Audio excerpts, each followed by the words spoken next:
নমস্কার দর্শক, সংবাদ আবির্ভাবের গুরুত্বপূর্ণ সংবাদে আপনাদের সকলকে স্বাগত। আমরা প্রত্যেক দিনের মতন আজকেও একটি বিশেষ এবং গুরুত্বপূর্ণ সংবাদ আপনাদের সামনে তুলে ধরব। দর্শক, আমরা এই যে পুরো পুজো পিরিয়ড, এই পিরিয়ডে আমরা কি দেখলাম? মাননীয় মুখ্যমন্ত্রী মমতা ব্যানার্জি একেবারে বিতর্কের কেন্দ্রবিন্দুতে ছিলেন। বারবার বিভিন্ন পুজো মণ্ডপকে তিনি আটকাবার চেষ্টা করেছেন, বিভিন্ন পুজো মণ্ডপকে বন্ধ করে দেওয়ার চেষ্টা করেছেন এবং দু একটা পুজো মণ্ডপ তাদের পুজো বন্ধও করে দিয়েছিলেন। কারণ মুখ্যমন্ত্রী মমতা ব্যানার্জি তার প্রশাসন করতে দেবে না। অপারেশন সিন্দুর নিয়ে তিনি নানান রকমের প্রবলেম করেছেন। সন্তোষ মিত্র স্কয়ারকে বারবার করে হেনস্থার মুখে সম্মুখীন হতে হয়েছে, কিন্তু তারপরেও সন্তোষ মিত্র স্কয়ার কিন্তু পুলিশকে গোল দিয়ে জিতে গেছেন। এখন প্রশ্ন হচ্ছে, নানান রকম বিতর্কের মাঝে আমরা দেখেছিলাম মুখ্যমন্ত্রী মমতা ব্যানার্জি পুষ্প ছুটছেন, পুষ্প দিচ্ছেন দুর্গা ঠাকুরকে। সেই পুষ্প কিন্তু তিনি একেবারে বাঁ হাতে ছুটছেন। আর এইবারে যে ছবি আপনাদের সামনে তুলে ধরবো সেটা হচ্ছে কালীঘাটে মহা কেলেঙ্কারির সম্মুখীন হলেন মুখ্যমন্ত্রী মমতা ব্যানার্জি। কালীঘাটে মহা কেলেঙ্কারি করে বসলেন মুখ্যমন্ত্রী মমতা ব্যানার্জি।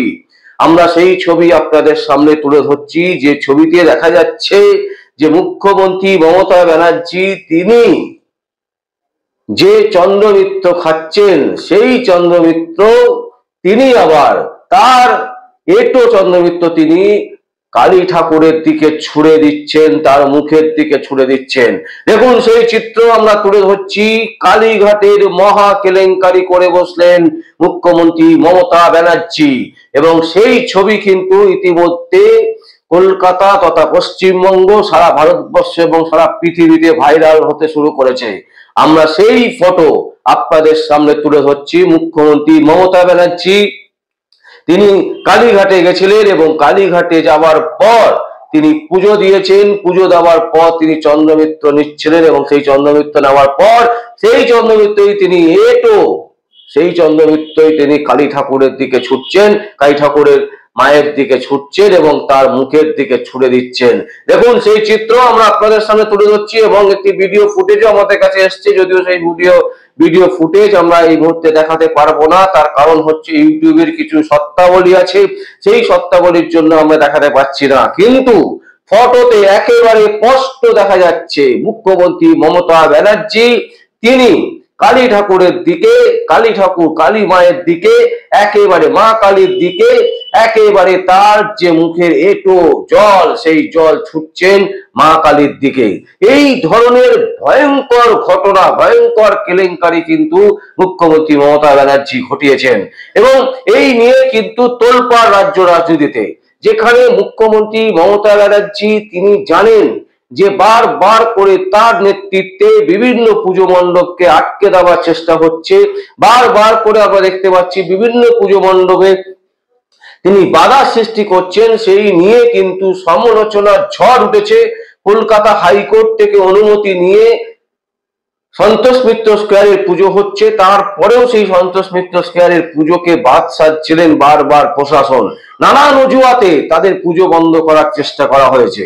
সেই সমস্তের মাঝখানে মুখ্যমন্ত্রী মমতা ব্যানার্জিকে দেখা গেল যে তিনি কালীঘাটে পুজো দিতে গেছেন এবং সেই পুজো দেওয়ার পর তিনি যখন চন্দ্রমিত্র নিচ্ছেন, নেওয়ার পরে সেই মুখের চন্দ্রমিত্রই তিনি মা কালীর দিকে ছুটছেন এবং মুখের দিকে একেবারে ছুড়ে দিচ্ছেন সেই চন্দ্রমিত্র এবং সেই ফটোর ফুটেজ আমরা আপনাদের সামনে তুলে ধরছি। দর্শক, আসলে একটা জিনিস স্পষ্ট, যে মানুষের যখন সব দিক যখন বন্ধ হয়ে যায় তখন কিন্তু মানুষ মতিভ্রম হয়ে ওঠে। ভ্রষ্ট লক্ষ্য, মানে তিনি যেভাবে এগোতে চাইছিলেন তার প্রতিটা রাস্তা কিন্তু এখন বাধা সৃষ্টি হচ্ছে, প্রত্যেকটা পথ তার বন্ধ হয়ে যাচ্ছে। তিনি নানান ভাবে চেষ্টা করছেন মানুষকে ভয় দেখিয়ে, পুজো কমিটিকে ভয় দেখিয়ে তার দলের দিকে লোককে টানার, কিন্তু তত মানুষ কিন্তু আরো বেশি করে তার বিরুদ্ধে চলে যাচ্ছেন এবং এটা তিনি বুঝতে পারছেন, যার ফলে তার যে মস্তিষ্কে নানান রকমের যে ক্রিয়াকলাপ সেইগুলো সেই কার্যকারিতা সেগুলো আস্তে আস্তে বন্ধ হয়ে যাচ্ছে, অতিভ্রম হচ্ছে। এবং যার ফলে আমরা দেখতে পেলাম দুর্গা ঠাকুরের দিকে তিনি পুষ্প ছুটছেন, সেই পুষ্প তিনি বা হাতে ছুটছেন। অনেকে বলছেন যেটা কি মনসা মা, যে তিনি মনসা ঠাকুরে আমরা গল্পে শুনেছিলাম, সেই রকম ভাবে তিনি কিন্তু একেবারে পুষ্প ছুটছেন। আবার ঠিক আমরা দেখতে পেলাম কালীঘাটে তিনি গেছেন এবং সেই কালীঘাটে পুজো দেওয়ার পর তিনি যে চন্দ্রমিত্র নিচ্ছেন, সেই চন্দ্রমিত্র মুখেরই সেটাই আবার তিনি মা কালীর উদ্দেশ্যে ছুড়ে দিচ্ছেন। এবং এই ঘটনা, এই ফুটেজ যখন সাধারণ মানুষের সামনে চলে এসছে, সেই ফুটেজই কিন্তু দর্শক আমরা আপনাদের সামনে তুলে ধরছি। এর সত্যাসত্য কিন্তু সংবাদ বিভাগ কোনোভাবেই বিচার করেনি। আমাদের কাছে যে ফুটেজ এসছে, যে ফটো এসছে, সেই ফটো দেখে যেটা মনে হচ্ছে যে মুখ্যমন্ত্রী মমতা ব্যানার্জি একেবারে কালী ঠাকুরের মায়ের সামনে পুজো দেওয়ার পর তিনি যখন চন্দ্রমিত্র নিচ্ছেন, সেই চন্দ্রমিত্রই আবার মুখের চন্দ্রমিত্রে তিনি মা কালীর দিকে ছুটছেন, সেই ফটোই আমরা কিন্তু দর্শক আপনাদের সামনে তুলে ধরছি।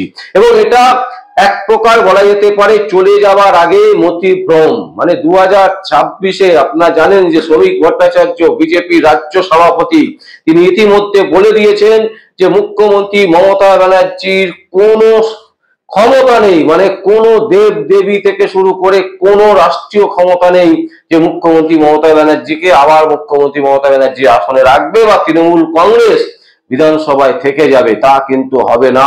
কোনো শক্তি তাদেরকে ধরে রাখতে পারবে না, তারা কিন্তু বিদায় নেবেই।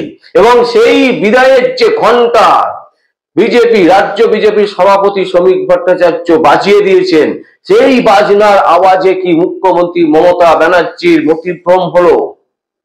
তা না হলে কালীঘাটে এই রকম একটা কেলেঙ্কারি কি করে করে বসলেন? এই রকমের আচরণ তার কাছ থেকে কি করে আশা করা যায়? তিনি তার মুখের জল কালী ঠাকুরের দিকে, মা কালীর দিকে তিনি ছুড়ে দিচ্ছেন। এই দৃশ্য, এই ভয়ঙ্কর দৃশ্য কোনো অবস্থাতেই হিন্দু সনাতনী যারা ধর্মের মানুষ তারা কোনো অবস্থাতেই মেনে নেবে না। আমরা দুর্গা পুজোতে দেখেছি বিভিন্ন পুজো মণ্ডপে সাধারণ মানুষ কিন্তু একেবারে মানে রীতিমতো ক্ষুব্ধ, তারা পুলিশের ওপর, প্রশাসনের ওপর, মুখ্যমন্ত্রী মমতা ব্যানার্জির ওপর ক্ষুব্ধ এবং তারা সেই সমস্ত একেবারে মণ্ডপ থেকে রীতিমতো ধিক্কার জানিয়েছেন এবং তারা প্রতিজ্ঞা করেছেন যে 2026-এ মুখ্যমন্ত্রীকে চিরতরে বিদায় জানাতে হবে, বিদায় করতেই হবে, এই প্রতিজ্ঞা তারা নিয়েছেন। বিভিন্ন মণ্ডপ থেকে আমরা সেই স্লোগান দেখেছিলাম। কিন্তু আমরা এবারে যেটা দেখলাম যে রাজ্যের বিজেপি সভাপতি শ্রমিক ভট্টাচার্যর যে ঘন্টা বেঁধে দেওয়া, যে একেবারে মুখ্যমন্ত্রী মমতা ব্যানার্জি এবং তার দল কোনো শক্তি নেই তাদেরকে রেখে দেবে পশ্চিমবঙ্গে, সেইটাতে তিনি কিন্তু রীতিমতো বিতস্তব্ধ এবং তিনি কিন্তু নিজে থেকে বুঝতে পারছেন এবং তার যে নড়বড়ে অবস্থা, সেই নড়বড়ে অবস্থার মধ্যেই তার মস্তিষ্ক কাজ করছে না। মস্তিষ্কের এই ধরনের যে ক্রিয়াকলাপ, এই ধরনের ক্রিয়াকলাপ কিন্তু সাধারণ মানুষ কোনো অবস্থাতেই করতে পারেন না। তার মানে মুখ্যমন্ত্রী মমতা ব্যানার্জি এই মুহূর্তে প্রবল চাপে আছেন, যে চাপ তিনি এই মুহূর্তে নিতে পারছেন না এবং তারই বহিঃপ্রকাশ ঘটছে বিভিন্নভাবে। আমরা দুর্গাপুজোর ক্ষেত্রেও দেখেছি, আমরা দেখলাম হচ্ছে কালীঘাটে গিয়ে তিনি কিন্তু একেবারে বিরাট এক কেলেঙ্কারির সাথে যুক্ত হয়ে গেলেন, বিরাট এক কেলেঙ্কারি করে ফেললেন এবং যেটা বাংলার হিন্দুদের সনাতনী ধর্মের একেবারে বিরোধী, যে জিনিস কোনো অবস্থাতেই করা যায় না, সেই জিনিস কিন্তু মুখ্যমন্ত্রী করে বসলেন এবং সেই ফটো ফুটেজ আমরা আপনাদের সামনে তুলে ধরলাম। দর্শক, মতিভ্রম কাকে বলে? মুখ্যমন্ত্রী মমতা ব্যানার্জিকে এই মুহূর্তে দেখলে বোঝা যাচ্ছে যে তিনি আর স্বাভাবিক অবস্থায় তিনি কিন্তু নেই। তার যে লাইফস্টাইল পুরোটাই কিন্তু ছিন্ন ভিন্ন হয়ে গেছে। কারণ 2026 তিনি যে আসছেন না, তার পর ইঙ্গিত কিন্তু তিনি নিজেই দিচ্ছেন, নিজেই বুঝিয়ে দিচ্ছেন যে আগামী 2026 তার পক্ষে জেতা কোনো অবস্থাতেই সম্ভব নয় এবং তারই ফলস্বরূপ কিন্তু এই ধরনের বিকৃত যে ক্রিয়াকলাপ, সেই ক্রিয়াকলাপগুলোকে তিনি বিভিন্ন পুজো মণ্ডপে করছেন। আমরা দুর্গাপুজো দেখেছি যে তিনি মহালয়ার আগে পিতৃপক্ষে তিনি মণ্ডপ উদ্বোধন করে দিচ্ছেন। তিনি চক্ষু যেখানে রেখেছেন সেই চক্ষুদানের মণ্ডপের মধ্যে প্রতিমা পুড়ে ছাই হয়ে গেছে। এই রকম বিভিন্ন যে ক্রিয়াকলাপগুলো, ঘটনাগুলো, দুর্ঘটনাগুলো ঘটছে, তা কিন্তু সত্যি একটা বড় বার্তা দিচ্ছে মুখ্যমন্ত্রী মমতা ব্যানার্জিকে এবং রাজ্যের মানুষকে, যে এবার কিন্তু একেবারে পরিবর্তন নিশ্চিত। দর্শক, আমরা এই সংবাদ আপনাদের সামনে তুলে ধরলাম। যদি আপনাদের কোনো বক্তব্য থাকে, কোনো কমেন্ট থাকে, অবশ্যই আপনারা কমেন্ট বক্সে কমেন্ট করবেন। আর দেখতে থাকুন পরবর্তী সংবাদ, সংবাদ আবির্ভাবে। আমার নাম বিশ্বজিৎ পাল, সংবাদ আবির্ভাবের জন্য।